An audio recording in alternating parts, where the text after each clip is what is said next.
제가 이스라엘의 성지 순례를 다녀왔을 때입니다. 하루는 감람산 올리브 마운틴에서 예루살렘을 향하여 내려다보고 있었습니다. 여러분은 잠깐 스크린을 한번 보시길 바랍니다. 스크린을 보시면 가운데에 반원 모양의 황금색 지붕을 가진 건물이 보일 것입니다. 바로 이것입니다. 많은 분들은 이 건물이 예루살렘 성전일 거라고 생각하시는데 사실은 아닙니다. 잠시 오늘 여러분들에게 예루살렘 성전의 역사에 대해서 말씀을 드리도록 하겠습니다. 예루살렘 성전은 세 번에 걸쳐서 세 차례 지어졌습니다. 처음에는 솔로몬이 지은 솔로몬 성전, 두 번째는 스룹바벨이 지은 스룹바벨 성전, 세 번째는 이방인 헤롯에 의해 지어진 헤롯 성전이라고 불립니다. 첫 번째 성전인 솔로몬 성전은 총 공사 기간이 7년 6개월 걸렸습니다.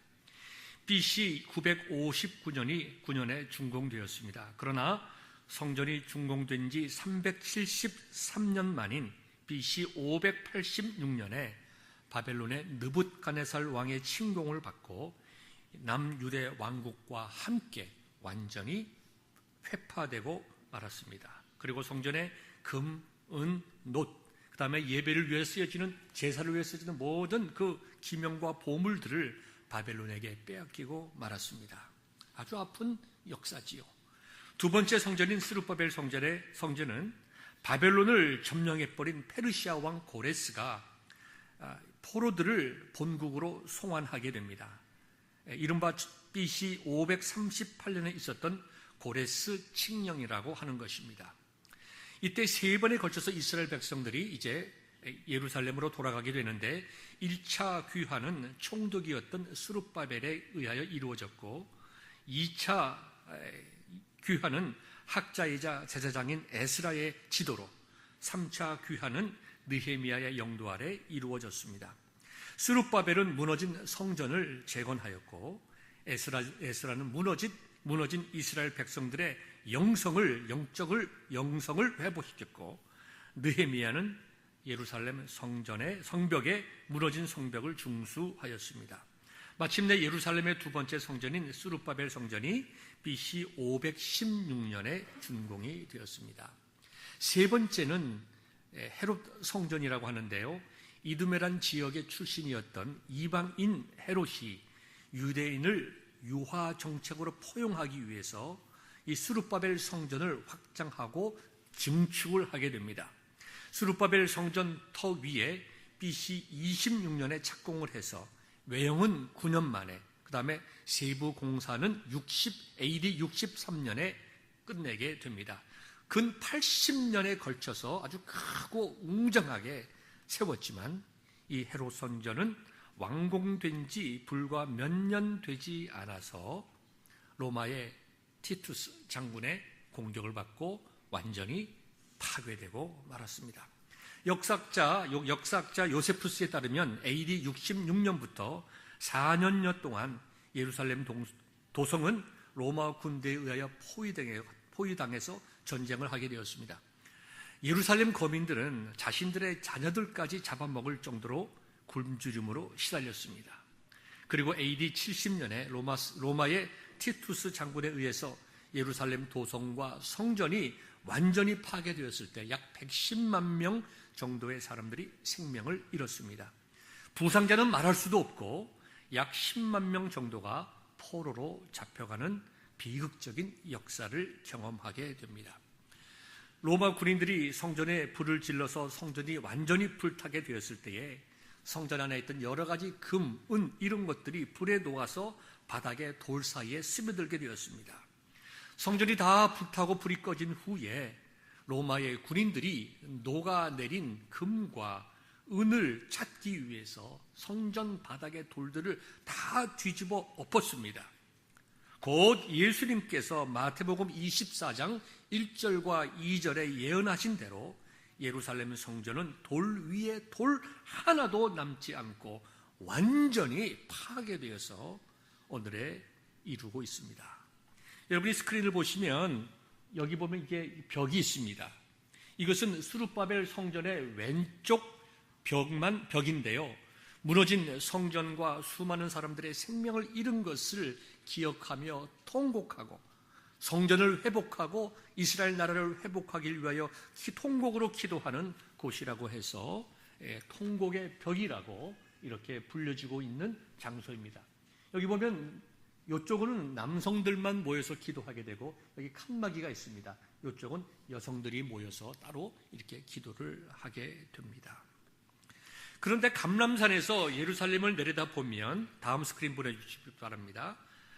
감람산과 예루살렘 사이에 많은 무덤들이 보입니다. 바로 이것들이 다 무덤입니다. 여기 다 무덤입니다. 이게 돌로 만든 성묘입니다. 스톤 그레이브입니다.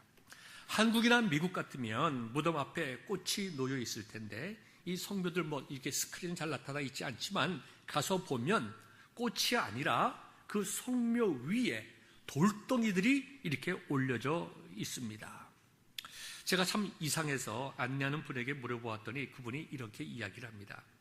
여기 묻혀있는 사람들의 가장 큰 소원은 메시아가 오셔서 무너진 성전을 재건할 때 자기들의 그 무덤 돌들이 성전의 기초로서 사용되기를 원하는 것입니다. 그들의 소망이 메시아가 오셔서 성전을 다시 한번 재건할 때에 자기의 무덤의 돌들이 그 성전의 기초가 되기를 원하는 거예요. 후세의 사람들도 그것을 기억하면서 저렇게 그들의 뜻을 기려서 그 무덤 위에 이렇게 돌들을 올려놓았습니다. 이렇게 대답했습니다. 그분은 이어서 히브리 민족에게 있어서 가장 큰 복은 그들의 삶이 하나님의 성전과 하나님의 영광을 위하여 사용되는 것입니다. 히브리 사람들의 가장 큰 축복이 무엇인가? 그들이 성전을 위하여 사용되고 하나님의 영광을 위하여 그들의 삶과 그들의 인생이 사용되는 것입니다. 성전이 무너졌습니다. 로마군에게 포위당해서 정말 더 이상 먹을 것이 없어서 자식을 잡아먹을 정도로 비참한 전쟁을 겪었습니다. 100만 명이 죽고 10만 명 이상이 포로로 잡혀갔습니다. 하나님께 영광된 예배를 드렸던 이스라엘의 정신적이고 신앙적인 상징 예루살렘 성전이 불타 없어져 버렸습니다. 그 모든 아픔을 기억하는 그들에게 있어서 성전의 회복과 건축만큼 뜨거운 열망은 없었을 것입니다. 그 열정과 그 소망이 2000년이 넘도록 나라 없이 살아도 그들을 하나로 묶었던 신앙적인 유산이었습니다. 우리는 지난 시간에 하나님을 남달리 사랑하여 성전을 건축하기 원했던 다윗에게 주신 놀라운 은혜와 복에 대해서 은총을 나누었습니다. 하나님께서는 다윗이 아닌 솔로몬에게 성전 건축을 허락하셨지만 하나님의 성전, 하나님의 집을 세우려는 다윗의 마음을 기뻐하시고 도리어 하나님께서 다윗의 집을 세워주셨습니다. 그뿐만 아니라 엄청난 복을 약속해 주셨습니다. 인생의 고단함을 제거해 주시고 인생의 평탄함을 주시겠다고 약속하셨을 뿐만 아니라 다윗과 자손들과 가문을 존귀케 해 주시겠다고 하셨습니다. 민족의 지도자로 삼아주시고 축복의 통로가 되게 하여 주시어서 많은 사람들을 이롭게 해주는 가정과 가문으로 세워주시는 복을 주시겠다고 나단 선지자를 통해서 약속하셨습니다. 사랑하는 여러분, 여러분과 저 우리 모두들도 우리의 가정과 자손들과 가문이 이와 같은 복을 받을 수 있도록 더욱더 하나님을 사랑하는 귀한 성도들 될 수 있기를 주의 이름으로 축원합니다. 오늘 본문의 말씀은 나단 선지자로부터 이와 같은 놀라운 축복을 들은 다윗이 하나님에 들어가서 감사의 기도를 드리는 내용입니다. 오늘 저는 이 다윗의 기도를 통하여 여러분들의 세 가지 메시지를 드리고자 합니다. 다윗의 기도의 의미를 말씀드리고자 합니다. 첫째, 다윗의 기도는 모든 것이 하나님의 은혜임을 고백하는 기도였습니다. 다윗은 나된 것은 하나님의 은혜라고 고백합니다. 하나님 앞에서 주 여호와여 나는 누구이오며 내 집은 무엇이기에 나를 여기까지 이르게 하셨나이까? 이렇게 기도했습니다. 이 말씀은 하나님 앞에서 놀라운 축복을 받을 자격도 없고 이와 같은 축복을 받을 만한 일도 한 일이 없다는 것입니다. 나는 하나님 앞에서 아무것도 아닌데 그럼에도 불구하고 하나님께서 나에게 복을 주시고 우리 자녀들에게 복을 주신다고 약속하시니 이것이야말로 하나님의 은혜라고 고백하고 있는 것입니다. 본문 20절에도 주 여호와는 주의 종을 아시오니 다윗이 다시 주께 무슨 말씀을 하오리까? 자신은 하나님 앞에서 복받을 만한 대단한 존재가 아니라는 것입니다. 우리가 종종 히브리 랍비들이 나오는 이렇게 영화를 보거나 문헌들을 보게 되는데요. 히브리 랍비들은 기도하기 전에 하나님 아버지 앞에서 기도에 들어가기 전에 이와 같은 고백을 한다고 합니다. 하나님, 저는 하나님 앞에서 아무것도 아닙니다. Lord, I am nothing. I am nothing. I am nothing at all. 아무것도 아니라는 거예요. 그와 같은 겸비한 자세로 하나님께 기도드린다는 것입니다. 사도 바울도 고린도전서 15장 10절에서 내가 나 된 것은 하나님의 은혜라고 하였습니다. By the grace of God, I am what I am. 다윗의 고백과 사도 바울의 고백이 같은 것입니다. 이러한 고백은 하나님의 은혜와 놀라운 복을 경험하지 않고서는 하나님의 깊은 은혜를 경험하지 않고서는 결코 할 수 없는 신앙적인 고백입니다. 다윗은 자기 신이 말로 할 수 없는 놀라운 은혜와 복을 받은 다음에 하나님, 나는 이런 복을 받을 자격이 없습니다. I am nothing. I am nothing. I am nothing at all. 이와 같은 고백을 하나님께 드렸듯이 여러분들도 다윗과 같은 고백을 드릴 수 있을 만큼 지금까지 받은 복보다 더 크고 놀라운 은혜와 축복을 받는 사랑하는 성도 되시기를 주의 이름으로 축원합니다.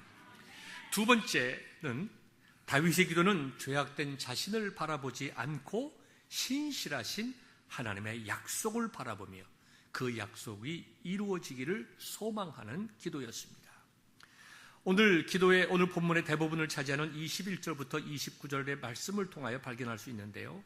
긴 기도의 내용을 요약하면 이와 같습니다. 하나님, 저는 하나님 앞에서 아무것도 한 일이 없습니다. 이런 고백은 만약에 하나님께서 성전을 건축하기 원하는 저희 마음을 기뻐하셨다 하더라도 그것은 주의 종이 당연히 해야 할 일을 한 것밖에 없습니다. 라고 하는 다윗의 마음이 표현된 것입니다. 다윗은 21절에서 이 모든 일은 하나님께서 하나님의 뜻 가운데 하나님의 영광을 위하여 하신 일이라고 고백합니다. 23절과 24절을 통해서 다윗, 즉 자신은 하나님께서 주신 놀라운 복을 받아 살아가는 하나님의 백성일 뿐입니다. 25절과 29절에 보면 그럼에도 하나님께서 주의 종과 자손들에게 복을 베푸시겠다고 하시오니 주의 종을 위하여 하나님의 모든 계획을 이루사 주의 집이 영원히 하나님의 복을 받게 하옵소서. 이렇게 기도의 끝을 맺고 있습니다. 사랑하는 여러분, 우리가 우리 자신들을 바라볼 때에 하나님께 구할 수 있는 것이 아무것도 없습니다. 우리는 위선적이고 염치도 없고 자격도 없고 하나님 아버지 앞에 대단한 일도 한 적이 없습니다. 그러니까 우리가 우리 자신들을 보면 감히 하나님께 이렇게 해주십시오, 이것 주십시오, 이것 저렇게 해주십시오라고 기도할 염치를 발견할 수가 없다는 것입니다. 그만큼 우리는 엉터리고 죄인들입니다. 그러나 신앙이라고 하는 것은 죄악된 우리만을 바라보는 것이 아니라 은혜와 용서를 베풀어 주시는 하나님도 동시에 바라보는 것입니다. 신앙의 좋은 선배인 존 켈빈은 기독교 강요라는 책 제1부 창조주 하나님께 관한 지식에서 이와 같이 기록을 하였습니다. 사람이 자신에 대해 알지 못하면 하나님을 알 수 없고 하나님에 대해 알지 못하면 자기 자신을 알 수가 없다. 좀 다르게 표현한다면 인간이 하나님을 알아야 진정으로 자신이 누구인지 알게 되고, 인간이 자신이 어떤 존재인지를 진실로 깨닫게 되면 하나님이 얼마나 놀라운 분이신지 깨닫게 된다는 말씀입니다. 이 말을 우리의 신앙 속에 적용시키면 신앙이라고 하는 것은 하나님 앞에서 죄악된 우리만 바라보는 것이 아니라 죄인임에도 불구하고 우리를 사랑하시는 하나님도 함께 바라보는 것입니다. 다윗은 진실로 그가 복받을 만한 대단한 일을 하지 않았다는 것을 스스로 알고 있었으면서도 그는 자신을 향한 하나님의 약속을 믿었습니다. 자신의 행위에 근거한 것이 아니라 하나님의 은혜에 근거하시며, 자신이 한 일에 대해서 자신감을 가진 것이 아니라 하나님의 약속에 대하여 자신감을 가졌다는 것입니다. 사랑하는 여러분, 우린 다 죄인입니다. 여기 서 있는 박 목사나 여러분들이나 다 죄인입니다. 그러나 하나님께서 저와 여러분들을 사랑하신다고 말씀하고 있습니다. 우리가 예수 그리스도의 은혜로 구원받았으니 주님을 섬기는 것이 당연하고, 주님께서 나를 위해서 생명 주셨으니 우리가 주님의 교회를 위하여 헌신하는 것이 당연하고, 실제로 헌신한다 하더라도 그것이 별 대단한 것도 아닌데 하나님께서는 그 헌신을 크게 기뻐하시고 복 주시기를 원한다고 말씀하고 있다는 것입니다. 그러므로 우리는 약속의 말씀을 붙잡고 우리의 연약함을 바라보기보다 우리를 사랑하시고 우리의 죄보다 크신 하나님의 은혜를 바라보아야 합니다. 이것이 믿음이고 이것이 신앙생활의 바른 자세입니다. 주님 안에서 사랑하는 성도 여러분, 다윗의 고백과 같이 우리들도 이 시간 함께 한 목소리로 고백할 수 있기를 바랍니다. 다 같이 한번 외쳐봅시다. 모든 것은 하나님의 은혜입니다. 나는 은혜 받은 성도입니다. 하나님은 우리에게 복 주시기를 원하십니다. 복 주시기를 기뻐하는 하나님의 뜻을 이루소서. 우리의 소망이 하나님께 있나이다. 아멘. 아멘. 다윗과 같이 하나님을 사랑하고 다윗과 같은 믿음으로 하나님의 복 주심을 바라보는 성도들 되시기를 주의 이름으로 축원합니다. 세 번째는 다윗의 기도는 하나님의 영광을 추구하는 기도였다는 것입니다. 본문 22절을 보면 주 여호와여, 이러므로 주는 위대하시니 이는 우리 귀로 들은 대로는 주와 같은 이가 없고 주 외에는 신이 없음이니이다 라고 하나님의 영광을 찬양했어요. 26절에 보더라도 사람이 영원히 주의 이름을 크게 높여 이르기를 만군의 여호와는 이스라엘 하나님이라 하게 하옵시며 하나님께 영광을 높였습니다. 23절과 24절의 말씀을 보면 이렇게 기록이 되어 있습니다. 땅에 어느 한 나라가 주의 백성 이스라엘과 같으리이까?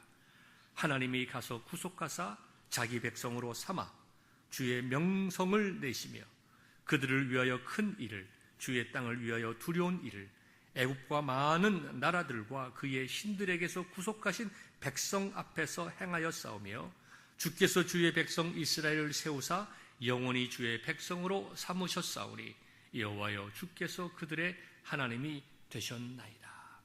이 말을 짧게 설명하면 세상에 하나님 같은 좋은 분이 어디 계시겠느냐?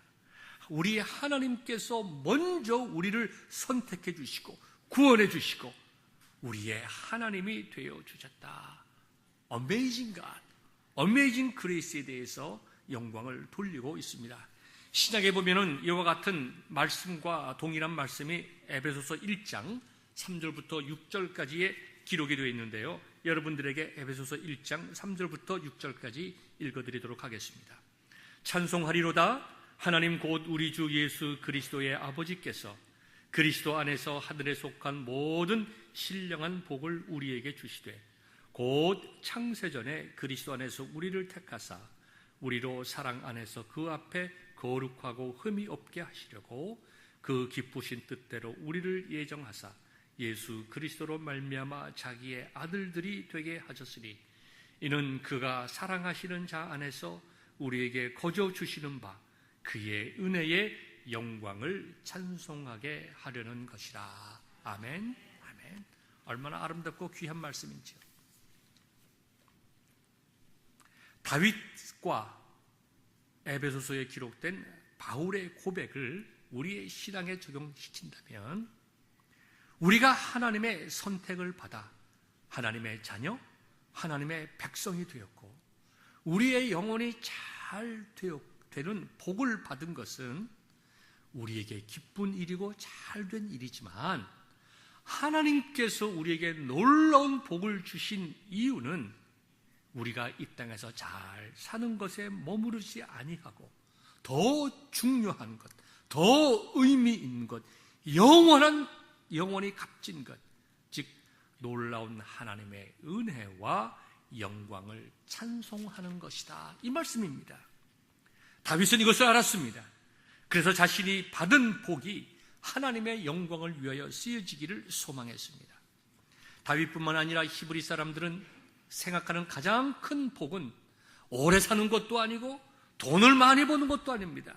부자로 오래 사는 것도 아닙니다. 물론 그런 복을 추구하는 사람들도 많이 있겠지요.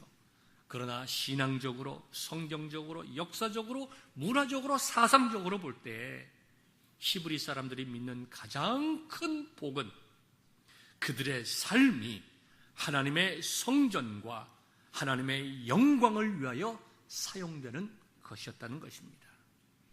여러분 가운데 이렇게 말할 분도 있을 것입니다. 성경에 보면 오래 사는 것이 복이라고 말씀하셨고 부자가 되는 것이 복이라고 말씀하셨지만 성경 어디에 하나님의 성전과 하나님의 영광을 위하여 사용되는 것이 가장 큰 복이라는 말씀이 성경 어디에 있습니까? 여러분, 너무나 당연한 말씀이기 때문에 기록되어 있지 않은 것입니다. 하나님의 말씀을 체계적으로 정리해 놓은 소요리 문답, 첫 번째 문답이 뭔지 아십니까? 사람의 제일되는 목적이 무엇이뇨? 그겁니다.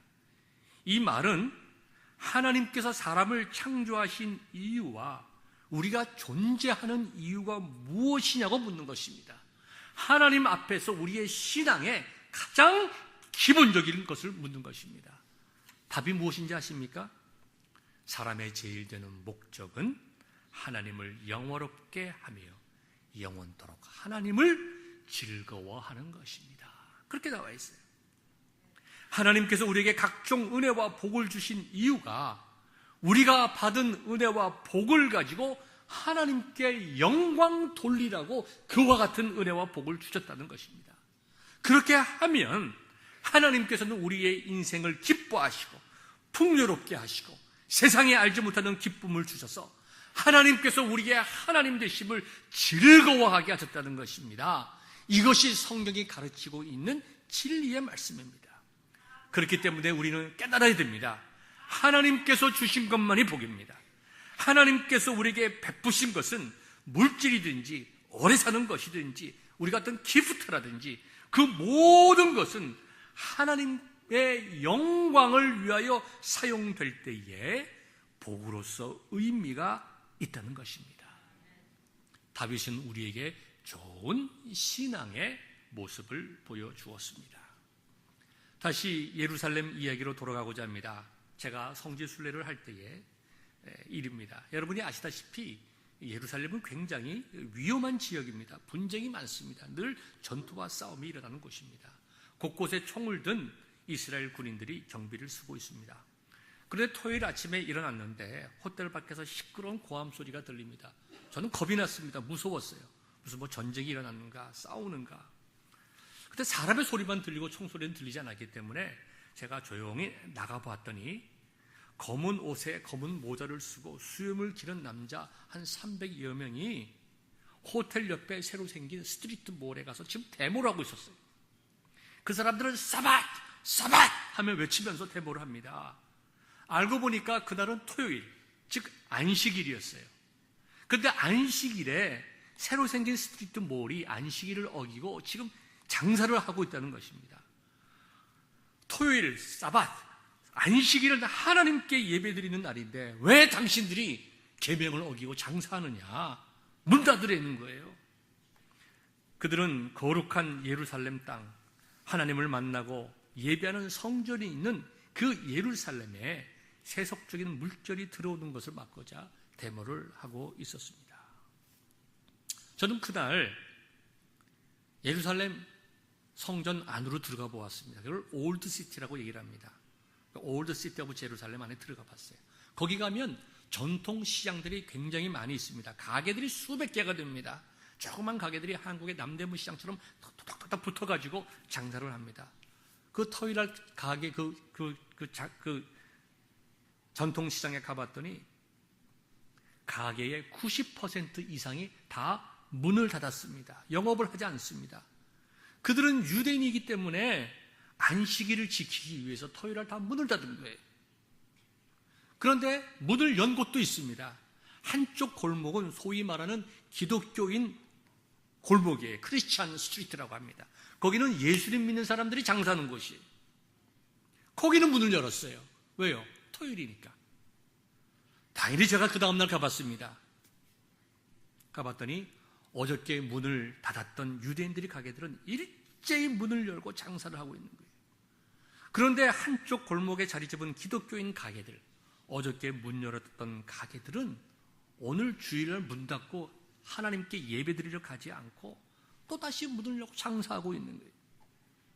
유대인들은 안식일에 가게 문을 닫고 철저히 안식일을 지키는데 소위 말하는 기독교인들은 주일도 지키지 않고 주 7일 장사하고 있는 것입니다. 그것을 바라보면서 제 마음속에 분노가 일어났어요. 도대체 이게 뭔가? 조금 지나자 제 마음속에 낙심과 좌절이 일어났습니다. 도대체 이게 뭔가?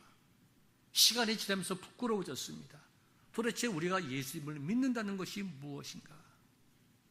15일 동안 성지순례를 하면서 갈릴리를 가든지 나사렛을 가든지 베들레헴을 가든지 예루살렘을 가든지 어디 가서 식사를 하든지 하여튼 가게에 가서 기념품을 사든지 우리를 안내하는 관광 안내원은 동일한 말을 합니다. 우리가 예수님 믿는 사람들이기 때문에 예수님 믿는 사람들의 가게 물건을 팔아줘야 된다는 거예요. 좋은 일이죠. 전체는 다 아니겠지만 본의 아니게 또 열을 수밖에 없는 이유가 있는 분들도 있겠지만 주일날 가게 문을 연다는 것 때문에 그분들의 모든 신앙을 다 이야기할 수는 없겠지만 우리가 유대인들과 비교해 볼 때에 적어도 예루살렘 성전에서 보았던 그분들은 그들이 크리스찬이기 때문에 하나님의 영광과 그 이름을 높이는 것이 아니라 예수님의 이름을 팔고 하나님의 이름을 팔아서 자신의 유익을 채우는 사람들처럼 보였어요. 그것도 유대인과 같이 옆에서 장사를 하면서 부끄러운 줄도 모르고.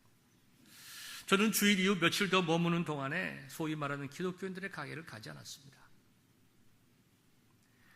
비록 예수님이 메시아인 줄 모르는 유대인들이었지만 그들이 토요일에 가게 문을 열면 전 세계에서 모이드는 관광객들로 더 많은 돈을 벌 수 있겠지만 돈 버는 일보다 하나님의 영광을 위하여 자신들의 신앙을 지키기 위하여 가게 문을 닫는 그 사람들, 제가 진심으로 존경하지 않을 수 없었습니다. 여러분, 이 시간 여러분들에게 물어보고 싶습니다. 여러분들은 예수님 믿는 이유가 무엇입니까? 왜 신앙생활 하십니까? 이 땅에서 잘 되기 위함입니까? 복받아서 돈 많이 벌고 큰 집에 살기 위함입니까? 자식들이 잘 되길 위함입니까?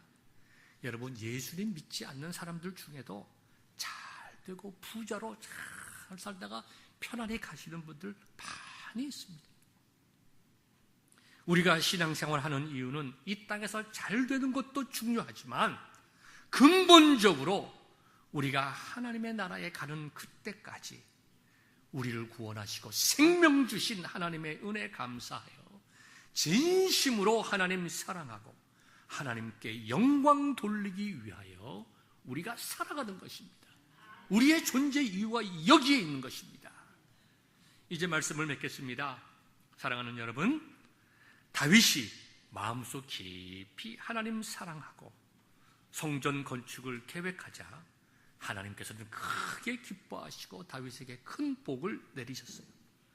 다윗이 하나님의 집을 세우려고 했을 때에 도리어 하나님께서 기뻐하시고 다윗의 집을 세워주셨습니다. 다윗의 집과 가문과 자손들을 세워주시겠다고 축복을 약속하셨습니다. 이 약속을 들은 다윗이 하나님께 기도했습니다. 이 모든 것은 하나님의 은혜입니다. 나는 죄인이지만 그 약속을 주신 하나님을 믿음으로 바라보겠습니다. 하나님의 약속이 이루어지길 원합니다. 그리고 그 모든 것을 통하여 이제는 내가 하나님의 영광을 위하여 살아가겠습니다. 다윗은 그렇게 기도했습니다. 우리도 한번 다윗의 모습처럼 주님을 뜨겁게 사랑할 수 있기를 바랍니다. 주님의 몸된 교회를 위해서 우리가 하나님의 영광을 위하여, 복음을 위하여 우리의 자신들이 아름답게 쓰여지는 참 복을 누리는 성도 되시기를 주의 이름으로 축원합니다.